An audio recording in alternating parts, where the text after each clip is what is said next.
किसी भी व्यक्ति ने अपने जीवन काल में कितना लोन लिया है, कहाँ से लिया है, कितना पेमेंट किया है, कितना बाकी है, कौन से लोन चालू हैं, कौन से लोन क्लोज हो गए हैं, क्या लोन का पेमेंट पूरा कर पाया, क्या लोन की ईएमआई प्रॉपर पे कर पा रहा है या नहीं, इत्यादि सब की जानकारी का लेखा जोखा जो संस्था अपने पास रखती है उसका नाम सिबिल है। सिबिल इन सब की जानकारी का खुलासा जिस रिपोर्ट के माध्यम से करती है उसे हम सिबिल रिपोर्ट कहते हैं। जब भी किसी व्यक्ति को लोन की ज़रूरत होती है तो वो किसी बैंक या फाइनेंशियल इंस्टीट्यूशन के पास जाता है और वह बैंक या फाइनेंशियल इंस्टीट्यूशन उस व्यक्ति को लोन देने से पहले उसकी क्रेडिट हिस्ट्री चेक करता है और यह चेक करने के लिए उसे सिबिल रिपोर्ट की ज़रूरत होती है। एक सिबिल रेंज 300 से 900 के बीच होती है और एक गुड सिबिल स्कोर 750 से अच्छा माना जाता है। अच्छा, मार्केट में कई अलग अलग प्रकार की सिबिल रिपोर्ट उपलब्ध हैं जैसे कि इक्विफैक्स, क्रेव, एक्सपीरियन और ट्रांसयूनियन। आप मुझे ये कमेंट करके ज़रूर बताइएगा कि आपको कौन सी कंपनी की सिबिल रिपोर्ट यूज़ करते हैं और वो कितना ज़्यादा ट्रस्टेबल है। कई बार यह देखा गया है कि जब आप सिबिल रिपोर्ट पढ़ने की कोशिश करते हैं तो उसमें से मेंशन कुछ स्पेशल कीवर्ड का मतलब आपको समझ में नहीं आता। तो आइए जानते हैं सिबिल रिपोर्ट में मेंशन उस स्पेशल कीवर्ड का क्या मतलब होता है। एनए का मतलब होता है नो क्रेडिट एक्टिविटी, पिछले कुछ सालों में से कोई भी क्रेडिट एक्टिविटी न की गई हो। एनएच मतलब नो क्रेडिट हिस्ट्री, जिसने कभी लोन न लिया हो। वहीं रिटर्न ऑफ का मतलब होता है ऐसा बंदा जिसने लोन की ईएमआई न भर पाया हो और वह डिफॉल्टेड घोषित हो गया हो।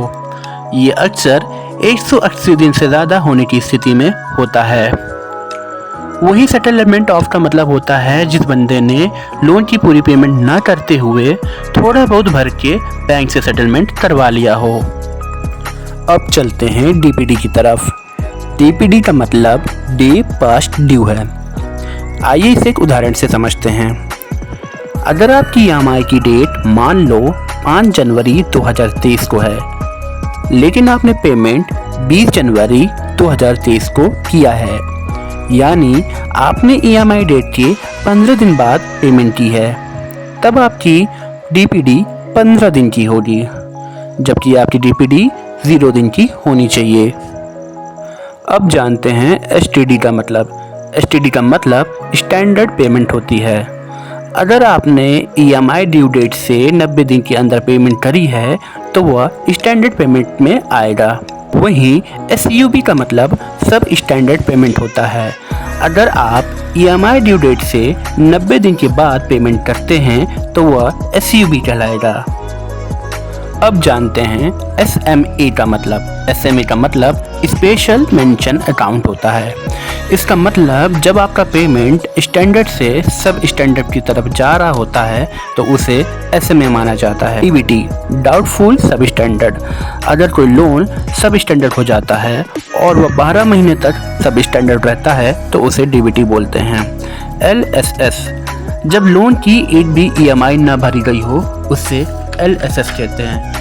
मुझे पता है कि आपको STD, SUB, SMA, DBT, LSS का अभी भी अच्छे से मतलब नहीं समझ में आया, तो इसे अच्छे से समझने के लिए आइए हम एक चार्ट यूज़ करते हैं। यहाँ आप 3 पॉइंट देख रहे होंगे, first point, second point, third point. First point EMI due date का है, सेकंड पॉइंट 90 डेज का है और थर्ड पॉइंट डीबीटी का है। 0 से 90 दिन का पीरियड एसटीडी में आ रहा है, वहीं 90 दिन के बाद एसयूबी में आ रहा है। और अगर ये एसयूबी 12 मंथ तक के कंटिन्यू चल रहा है, पेमेंट डिले हो रही है, तो वो अंत में जाके डीबीटी पर रुकता है। ये सिचुएशन एनपीए की होती है, यानी बोरोवर को नॉन परफॉर्मिंग एसेट घोषित कर दिया जाता है। अब अगर आप देखेंगे एसटीडी को फर्दर 3 पार्टों में बांटा गया है, एसएमए 0, एसएमए 1, एसएमए 2।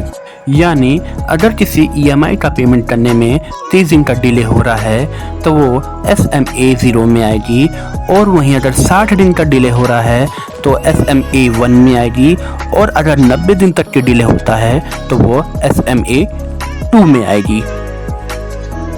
SMA 0 की स्टेज में आपके लेंडर का आपके प्रति ध्यान आकर्षण होता है, वहीं SMA 1 की स्टेज में लेंडर चिंतित हो जाता है और आपसे चर्चा करने की कोशिश करता है, लेकिन SMA 2 की स्टेज में रिकवरी करने के लिए एक्टिव हो जाता है और शायद आपको लीगल नोटिस वगैरह भी भेजा जा सकता है।